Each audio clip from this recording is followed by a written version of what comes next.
It's not uncommon for any household to have a stubborn clog down their bathtub drain. If you've tried plunging it or tried using the zip it tool and that clog is still there, it's time to get a snake and snake the drain. So let's learn how to do that now. What I'm going to do is remove the faceplate to the overflow drain, and there's 2 screws here that I'm just going to loosen up to remove that.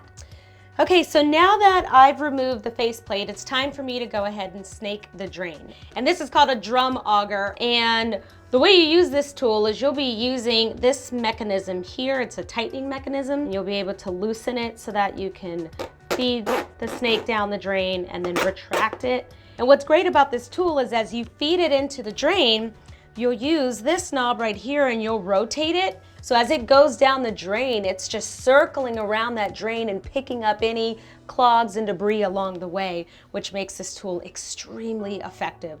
Now, when it's time to snake the drain, you want to make sure that you have a washcloth with you, because this washcloth, when you pull this bad boy back, is going to be pretty gross. So you want to make sure you have some sort of rag or washcloth to wipe that.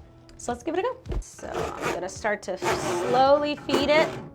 And as I'm pushing that down, I'm going to start to reach a little bit of resistance, and that's when I get to my P-trap.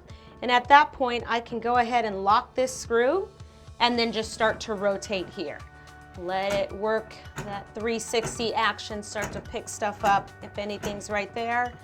And then I can loosen it up, feed it down even more. And you can kind of feel it if you feel some of that resistance. There it goes. Feeding it some more. And then I can lock it and then go here. And I'll listen and I'll feel, if I feel that clog, I'll feel the resistance as I'm turning it. It might be hard to turn versus easy to turn. So you'll know if you have a clog at a certain spot. And once you feel you've reached it, go ahead and loosen that screw, grab your rag or your washcloth, and now you can start to bring it back.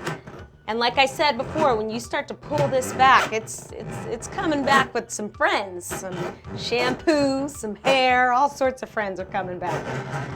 All right, we're reaching the top here. I start to see those coils. Lock that in place. And there you have it, snake the drain. Now that everything's been put back together, it's time to test it. Run the water for a little bit just to make sure any additional debris has gone down the drain. From there, think about how you can prevent this in the future. If your house is like mine, there's a lot of girls in my house, I usually grab a hair catcher, or you can grab a drain cover just to prevent some of these bigger clogs from happening in the future.